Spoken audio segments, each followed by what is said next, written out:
udah sampai nggak berani melek, udah sampai keringet dingin sih Mas.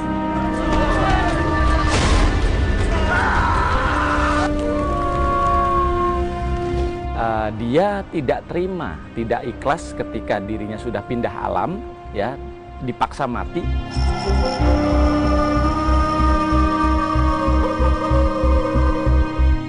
Di Indonesia, ada banyak sekali mitos dan cerita rakyat tentang makhluk halus yang sangat ditakuti. Salah satu yang paling populer tentu Puntianak atau yang lebih dikenal dengan nama Hantu Kunti.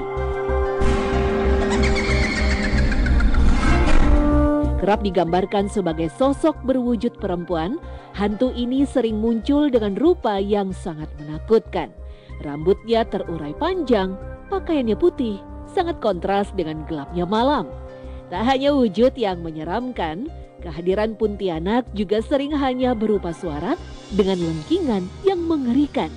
Seperti kisah Syifa dan Eva, perempuan yang bekerja sebagai karyawan swasta ini mengaku pernah mengalami teror menakutkan dari sosok hantu perempuan ini. Pernah pas waktu aku masih kecil, itu aku lagi tidur, itu aku jam 2 pagi, aku ngedenger suara itu bener-bener gede banget. Yang dari awalnya pelan-pelan terus lama-lama tuh gede banget, itu kayak jam 2 pagian sih itu aku denger. Takut sih sejujurnya, aku takut banget, apalagi pas waktu aku tidur, aku tuh udah sampai nggak berani melek, udah sampai keringet dingin sih Mas. Emang seserem itu. Abang aku pernah ngalamin sekitar lagi jam 2 malam gitu, emang di belakang rumah aku tuh ada pohon gede gitu, pohon rambutan atau pohon mangga gitu ya. Nah itu lagi main HP aja kan biasa, terus habis itu denger ada terus pas dicamperin, dia beneran ada di situ gitu loh, kayak serem banget. Tapi abang aku kayak malah nantangin gitu, si abang aku malah kayak ngapain gitu-gitu deh, cuman diketawain aja.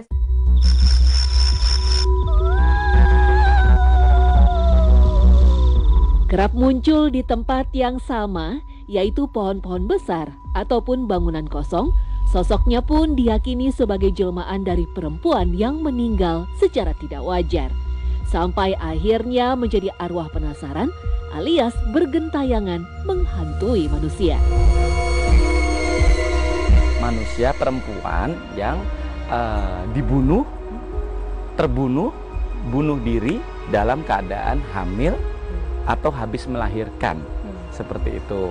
Nah, jadi memang dia tidak terima, tidak ikhlas ketika dirinya sudah pindah alam, ya, dipaksa mati.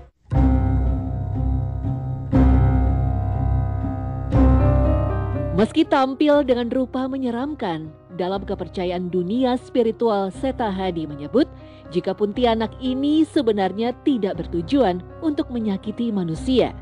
Kemunculannya hanya sebatas memberi isyarat goib kepada manusia atau hanya sekedar ingin menegaskan eksistensinya. Sebenarnya sih yang paling banyak atau yang paling sering menampakkan diri ke manusia atau minta tolong sebenarnya itu, ini termasuk adalah arwah penasaran, ya. Yang sebenarnya kita sih sebagai kalau yang bisa komunikasi dengan bahasa goib atau yang memang sudah tidak ada, ya, harusnya kita bantu sempurnakan.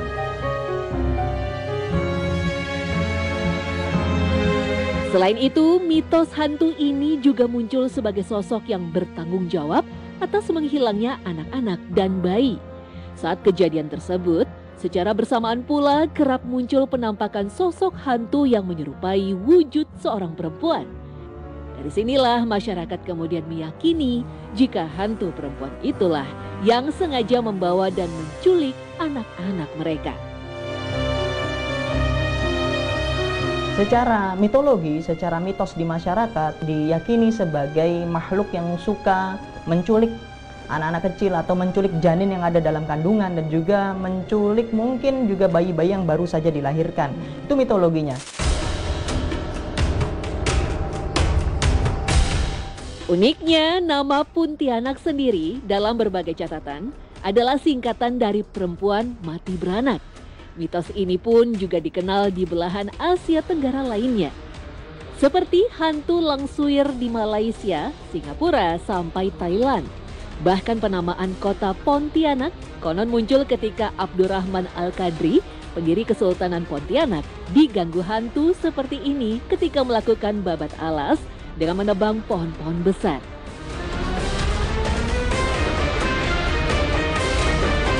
Timo Duil, salah seorang antropolog Jerman, menyebut penggusuran pohon-pohon besar itu membuat manusia modern mengidentifikasi pohon-pohon besar sebagai tempat tinggal para hantu.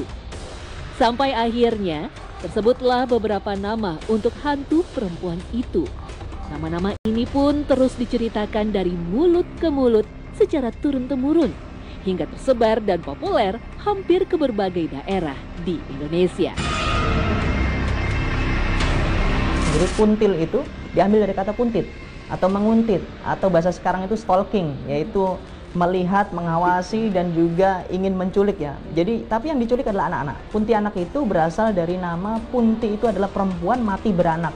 Jadi ketika wanita itu melahirkan atau sedang hamil meninggal dunia, sebagian mitos di masyarakat Indonesia lagi meyakini dia akan mati sebagai roh gentayangan atau menjadi.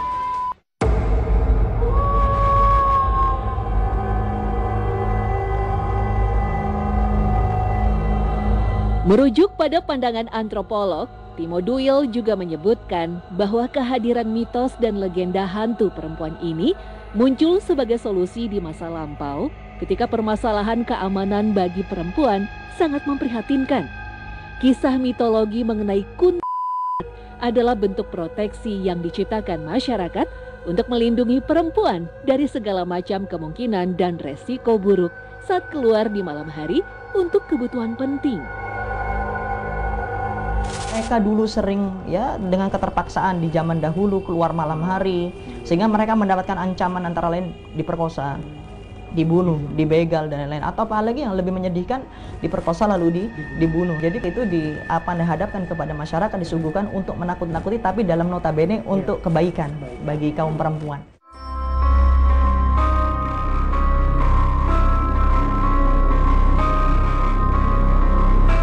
Meski mitos ini diawali dari niat baik untuk melindungi perempuan, Ustadz Abu Ashifa tak menolak jika di luar dimensi manusia memang terdapat jin yang berniat menakut-nakuti manusia dengan perwujudan sosok perempuan.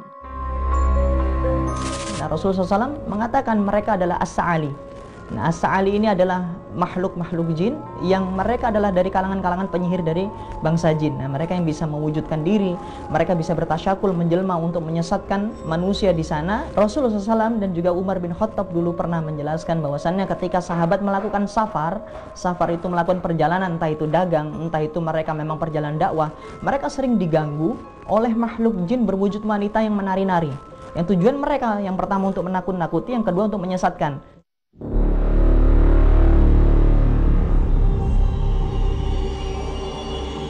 Selain itu, Ustadz Abu Ashifa juga menegaskan manusia tidak punya alasan untuk takut dan tunduk dengan tipu daya jin tersebut. Karena sejatinya, manusia jauh lebih mulia dari segi apapun jika dibandingkan dengan jin atau setan.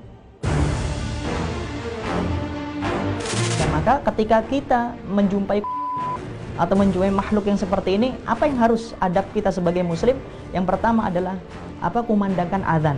Jadi kalau ketika kita di suatu pohon besar atau suatu di kebun atau di gunung misalnya atau di padang pasir ketemu yang seperti itu, kita kumandangkan azan dengan yang sekeras-kerasnya.